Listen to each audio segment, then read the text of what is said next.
Let me tell you guys how my 13 years relationship ended. Yes, you heard me right, 13 years.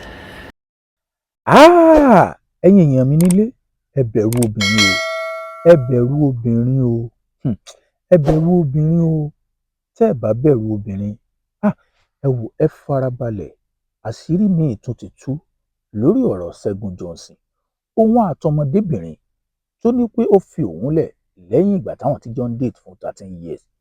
Ẹ sáà mọ̀ Ṣẹ́gun Johnson, ó ta lẹ́nu, ṣóṣóṣó ta lẹ́nu, ó ta lẹ́nu, àwọn dà máa fi ṣe àpá wọn. Gbogbo yín náà lẹ mọ̀ pé níjẹta lọmọdébìnrin tí orúkọ rẹ̀ ń jẹ́ Debbie Èyàn ní ìkànnì ayélujára TikTok ló jáde síta. Ó ní pé olórin ẹ̀mí, ṣólórin ẹ̀mí ni ká pè àbí ká kàn pé ní hype man, pé ó já òun kulẹ̀ lẹ́yìn 13 years táwọn ti jọ ń bá relationship òun bọ̀. Ẹ má lọ ibì kankan o, ẹ rà àṣírí tó kù. Ẹni tó jẹ́ ọ̀rẹ́ Ṣẹ́gun Johnson gangan ó ti tú àṣírí táwọn ènìyàn ò mọ̀ nípa relationship Ṣẹ́gun Johnson àtọmọdébìnrin náà. Ń mú àṣírí náà wá fún yín, ṣùgbọ́n ẹ já kọ́jọ bira wa, ǹjẹ́ ló ṣeé ṣe kí ọkùnrin ó máa déètì obìnrin fún 13 years ó má jẹ́ pé àjọsọ kan pọ̀jọ̀pọ̀ wà láàrin wọn pé a lè fẹ́ra, kóbìnrin náà sì dúró fún 13 years tí ò sì ṣe nǹkan kan, kò lọ mọ àwọn ẹbí wọn, kò fún un lóòka pé bọ́yá òun ti ṣetán òun àti fẹ́.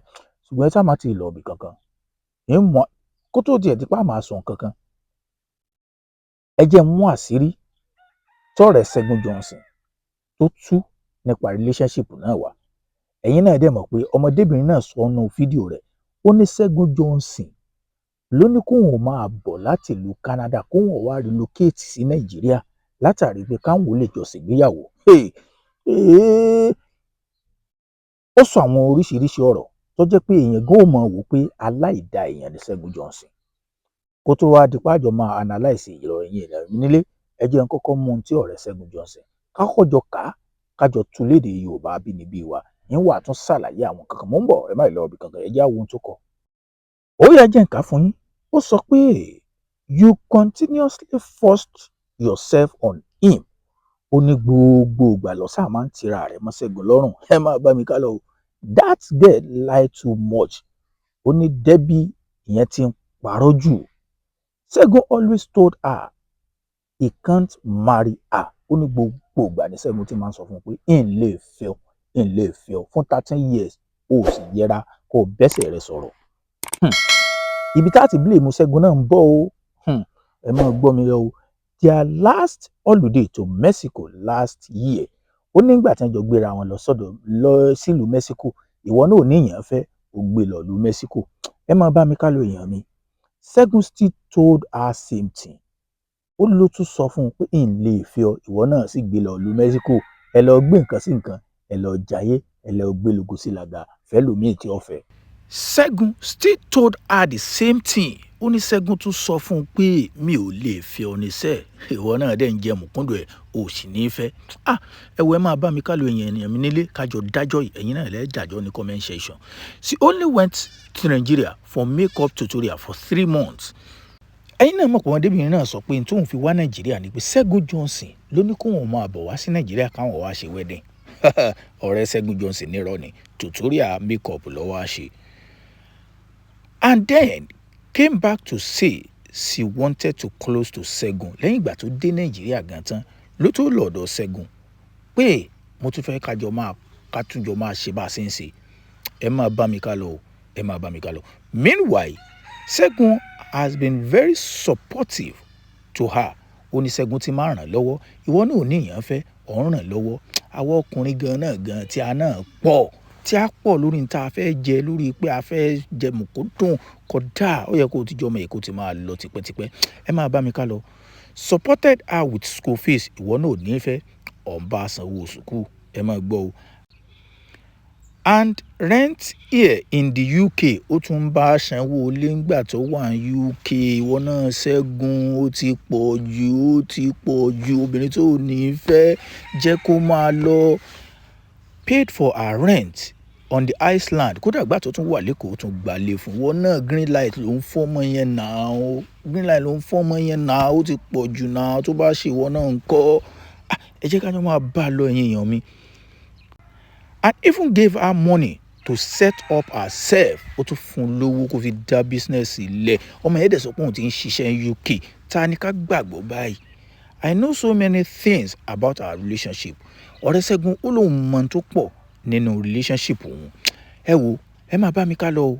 With Ṣẹ́gun and how she always said she will bring him down if he didn't marry her.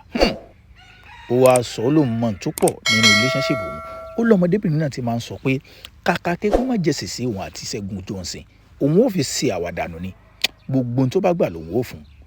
Tẹ́ ẹ sì mọ̀ pé tó bá fi mú obìnrin náà tó fi dúró 13 years ló dúró lọ́kùnrin lọ́rùn tí ṣe é ṣe pé òun gan ti sọ pé dandan lá ọ̀run oṣù làkàrà òkú sí, ṣùgbọ́n ẹja blame Ṣẹ́gun náà. Ṣẹ́gun Johnson ó sì ń tí ọ̀dà. Ọ̀lọ́mọ́fẹ́ òun gbèjáyé, ọ̀lọ́mọ́fẹ́ ẹjọ́ ń ṣe fàájì, ọ̀lọ́mọ́fẹ́ òun fún lówó ilé, ọ̀lọ́mọ́fẹ́ òun fún lówó kó máa bí set up òun gbálé fún. Green light nìyẹn náà. Kò dá ẹ jẹ́ ká sọ̀rọ̀ mi sọ̀rọ̀, kò sí pé kí wàá jọkùnrin ká máa blame obìnrin tí Ṣẹ́gun Johnson náà ti pọ̀ bí ọ̀rọ̀ yìí. Ẹ jẹ́ ká tún máa bá a lọ ká mọ̀ bí tọ́rọ̀ náà láǹdì sí. Ó ní pé ó ti sọ pé ó máa bring it down tí ó bá ti fẹ́ ọ. I guess that is what she is up to. Ó ní ó ṣe é ṣe kó jẹ́ pé ńgbà tí Ṣẹ́gun tó ti wá làtàn kún pátápátá tàbí tó ti wo orí fóònù Ṣẹ́gun tó ti rí pé Ṣẹ́gun ti ní ẹlòmíì nílùú London ló fi wá wò pé kàkà kíkú má jẹ sèse ń yà fi ṣàwàdànù ni. Tó o bá ti lóòní fẹ́ mi ìwọ gan ìní jẹ́ wọ́n gbọ́ ọmọ nínú ayé. Ọ̀rọ̀ kí ibẹ̀ o, ọ̀rọ̀ kí ibẹ̀ o, ẹ̀kọ́ sì wà ń bẹ̀ fún ọkùnrin ìyá àtobìnrin náà, ṣùgbọ́n tọkùnrin ló pọ̀ jù nínú ẹ̀kọ́ ọ̀rọ̀ Ṣẹ́gun Johnson yìí. Believe her at your own risk. Ó wá sọ fáwọn ará social media, ó ní gbogbo ohun tí ń sọ̀hún tẹ́ ẹ bá believe ẹ kàn believe at your own risk ni. Ṣùgbọ́n ẹ jájọ bíra wa yẹn ara lé, ta ni ká bù, ta ni ká yìn, ta ló jẹ̀bi, ta ló jàre. Ṣé Ṣẹ́gun Johnson tí ò lọ máa ń fẹ́ fún 13 years tó ń gbé jayé lọ Mexico, òun lọ bá nílùú UK, ẹjọ́ ń gbé nǹkan sí nǹkan, òun lọ bá káàkiri, òun ṣe fàájì fọmọ náà, òun fún lówó ilé, òun fún lówó set up. Green light nìyẹn náà. Ṣé ọmọ yẹn ni ká bú ni tí Ṣẹ́gun Johnson ti fi ń yé pé ìn lè fẹ́ ọ, sóun ló yẹ kó tètè bẹ́sẹ̀ rẹ̀ sọ̀rọ̀ ni. Ọ̀rọ̀ náà kí bẹ́ẹ̀, ṣùgbọ́n táwọn ènìyàn dúró dè báyìí ni pé kí Ṣẹ́gun Johnson kó sọ̀rọ̀, torí pé ṣe mọ̀ pé tọ́rọ̀ bá ti ṣẹlẹ̀ báwọn tá a ti gbọ́ lẹ́nu ẹni alákọ̀ọ́kọ́, ní tá a mọ̀ retí náà ni pé kí ni o, kẹ́ni ẹlẹ́ẹ̀kejì náà sọ̀rọ̀ ká lè mọ ẹni tá a gbébi fún, ká lè mọ ẹni tá a gbáre fún. Ọ̀rọ̀ náà ó ti di gbàsgbòs báyìí o, ó ti di gbàsgbòs. Ká wá mẹ́ni tó jàbí, ká mẹ́ni tó jàre nínú àwọn méjèèjì. Ṣùgbọ́n mi bú Ṣẹ́gun Johnson. Ó yẹ kó ti jẹ́ kó ọmọ náà lọ tipẹ́tipẹ́ láti ìgbà tí relationship ti wà 3 years. Ọmọ náà ó ti bẹ́sẹ̀ rẹ̀ sọ̀rọ̀, ṣùgbọ́n òun fún green light. Ẹ drop comment, mo tún padà bọ̀ lórí ọ̀rọ̀ Ṣẹ́gun Johnson.